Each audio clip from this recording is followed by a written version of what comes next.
Hello viewers. Currently iPad is running on iPadOS 18.3, but many users are complaining that their iPad 10th generation or iPad Air has become slower after iPadOS 18 or 18.3. Normally iPadOS 18.3 is a very good update, but it might be problematic to some users. There are various reasons behind your iPad becoming slower. Maybe your storage is almost filled up, as a result of which your iPad may not have enough storage to function properly, as a result of which while multitasking, while switching between apps, or while scrolling through any app is becoming slower.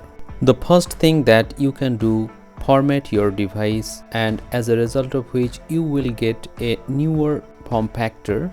Everything will be new, there will be no cache file in your iPad 10th generation, and you will get a cleaner and smoother experience from your iPad 10th generation. The reason behind this is that whenever you format your device, it becomes newer in terms of storage, and also there is no cache file or residual apps file.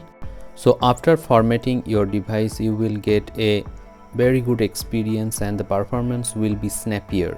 The second thing that you can do is to delete the unnecessary images and videos from your storage and free up the storage so that your iPad 10th generation can function properly. Next, while using your iPad 10th generation, don't use too many apps. If you open too many apps simultaneously, it may be laggy or sluggish at the time of multitasking. So clear those apps which you actually don't need. However, in my case, in my iPadOS 18.3, there is no problem in scrolling through apps or opening too many apps simultaneously.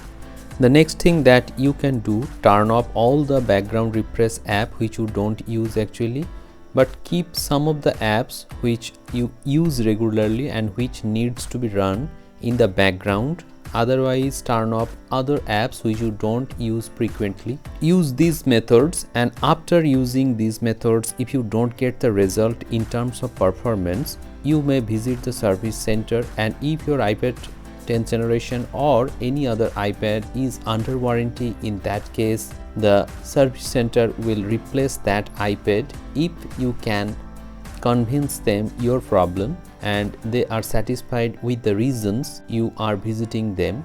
Hope these methods will work on your iPad 10th generation. If you have any questions regarding this iPad, feel free to ask me in the comment sections below. I will try to answer those questions to the best of my knowledge. If you have liked this video, please hit the like button, share this video and subscribe the channel for more such interesting videos. Thank you very much for watching this video. Have a great day.